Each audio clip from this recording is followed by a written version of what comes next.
Hey guys, this is a 2005 BMW X3 3.0 straight 6. I was taking out the starter goes there.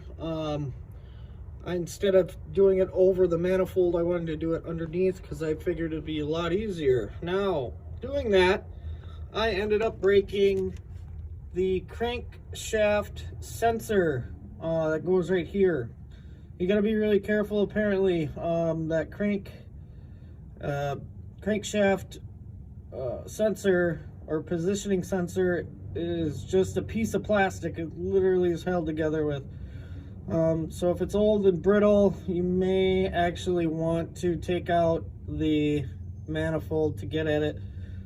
I don't know how much this is gonna take to get it out, but it looks like it's a really tight unit, so we'll see. I'll do a video after I reinstall it and let you know how hard it was. Well, that was easy. Just popped right out.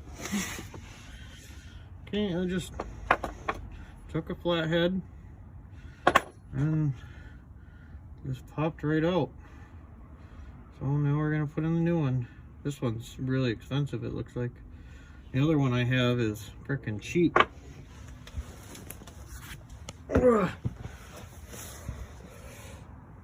Question is, where did I put it? Oh, there it is. So, this is the new one. Well, maybe it's not cheap.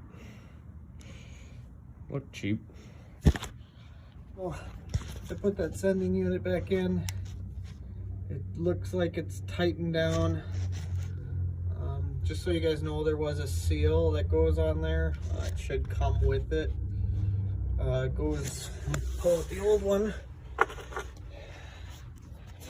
The seal is right there, that green and orange seal. I mean, obviously it's staying by the oil, but that keeps the oil in the crank. So, anyways, now, fun part. I'm gonna put the starter in now, which is not fun actually. But, so I'm gonna try and video it, putting it back on. Some of it's gonna be separate. So, please just deal with it, because I'm gonna be doing this probably for about an hour, because it's not that easy getting back up here. So, all right.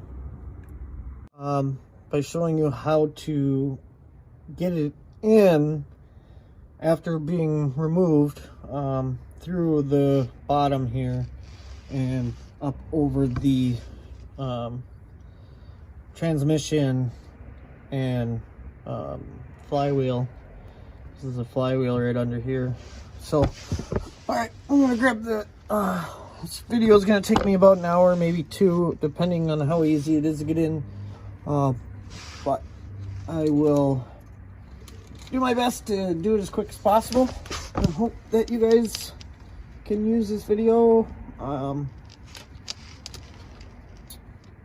Help you do this, okay? So here we go.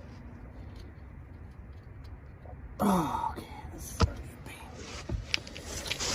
pain.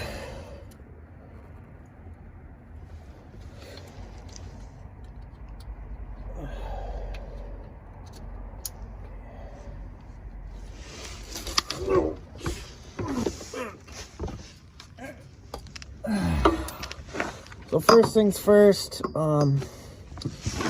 there's two little wires that need to get connected. Let's make sure this is going right way. I don't want to have an issue again. Okay, so this goes in like so. These two wires, one should have a big hook, one should have a little hook. Big one goes there, little one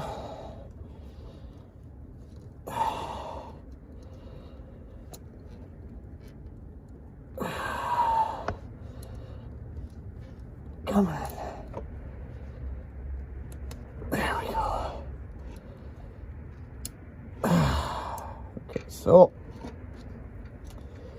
little one, big one goes on like that. Now I just slide this up here, find a spot to sit it, and then I put on the nuts.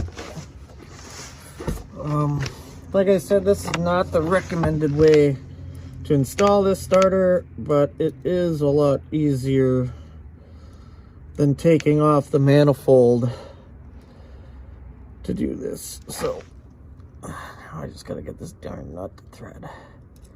Okay, there we go. Now I need the 10 millimeter.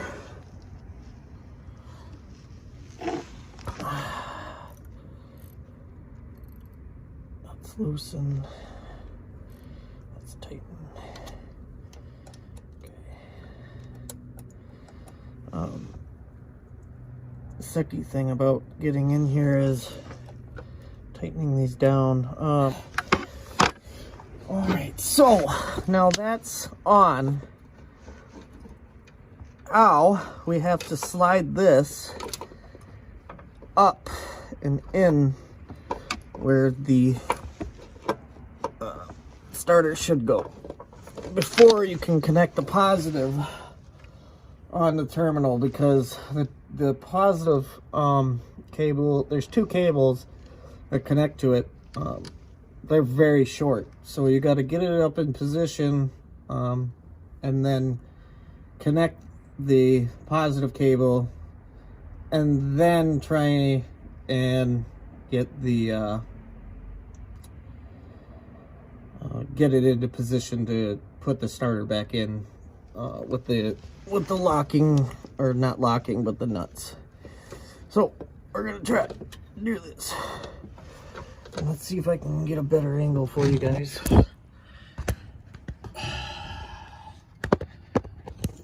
Let's try it.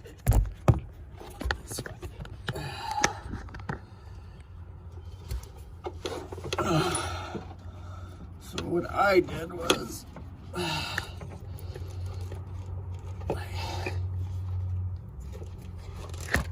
there we go. I don't know if you guys can see what I'm doing. Hopefully. Pause this really quick and let's see if you guys can see what I'm doing. Okay, so I had to stop the video. I couldn't really get the phone in a good position to videotape what I was doing, so I'm kind of just trying to fit this somewhere so you can see what I'm doing without being in my way. But so we're gonna start here and kind of, all right, so see this black, if I can reach it, this, not that right there where my finger is pointing to that wire, this thing is a crankshaft sensor, and you don't want to hit that, because if you bust it or break it off in any way, I'm not sure if the car will run right, but you really don't want to break that. So, but anyways, I'm gonna try and video this so you guys can see what I'm doing best as my ability without dropping the phone.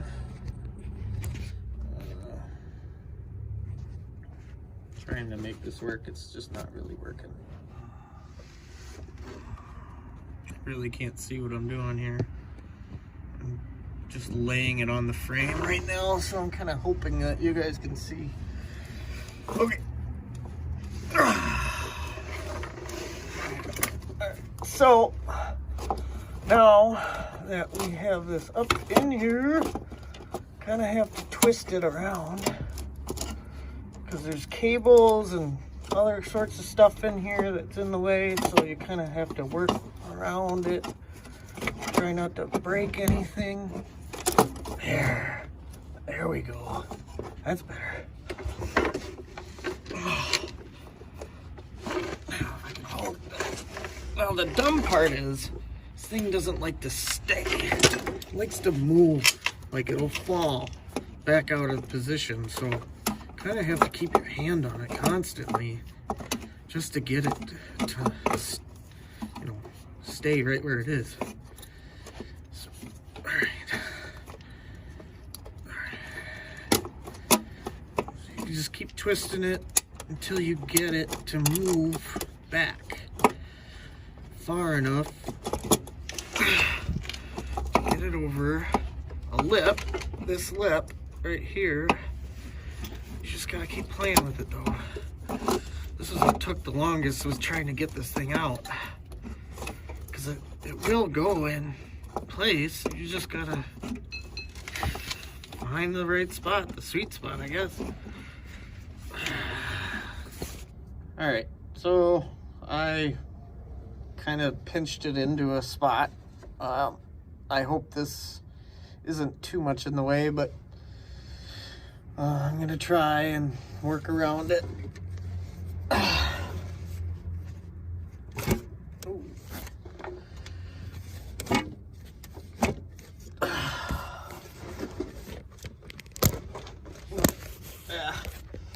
Alright, sorry guys, I'm just gonna have to do this without videotaping. Sorry, I wish I had a GoPro to help, but I don't.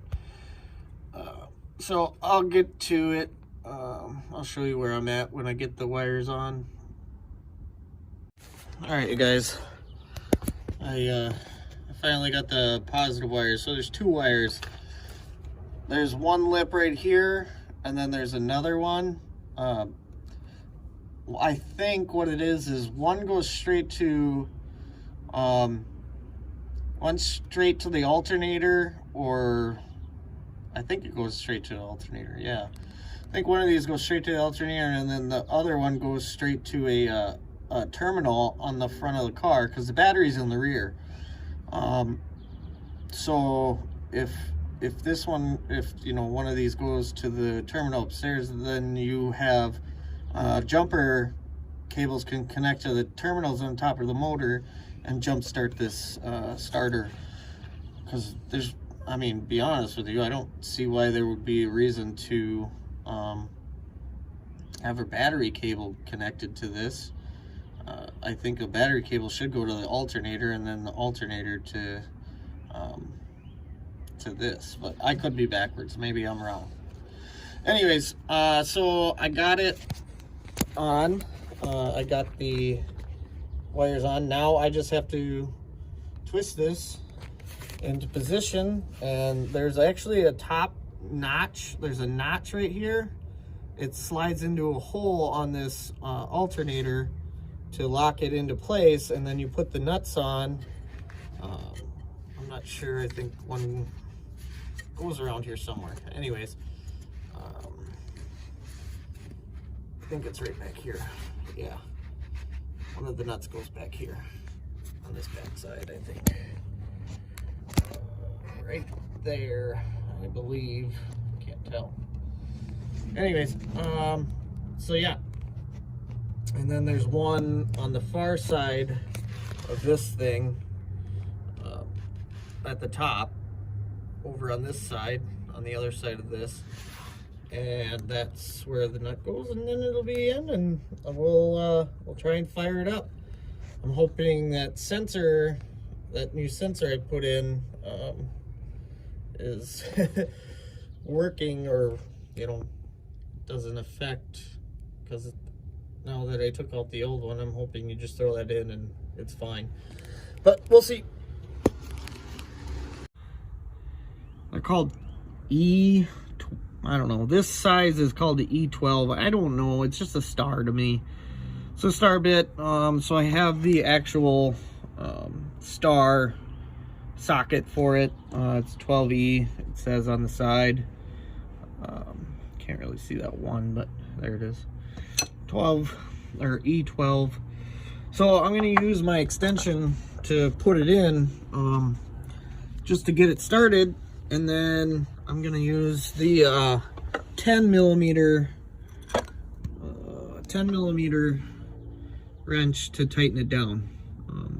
Now, like I said, if you don't have one of these wrenches that have the little notches on this, just a regular socket one, or not a socket, but a wrench, a regular wrench that doesn't have these, you don't want to use because it won't grab the teeth.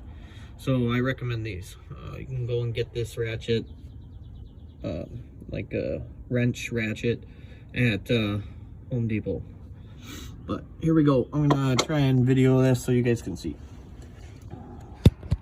This is called a vacuum box. So I finally got it in. It took me, I don't know, at least a half hour to get these bolts tightened down. So what you have to do is you tighten this bolt on this side and then the other bolt, but you only tighten it down a little bit. So it slowly slides over, because there's a pin up here. There's a pin that goes into the top that locks it into place so that, you know, when you try to start it, it doesn't spin. I wish they would have just put a frickin' bolt there instead of a pin, but maybe it's supposed to lock it into a certain location. I don't know. But anyway, so after doing it back and forth, back and forth, back and forth, I finally got it tight on. I'm gonna start it up, try it out, but the battery's dead, so I gotta go get my truck and jump it. Yeah, fun. Anywho, I'll get back to you guys on when I start it.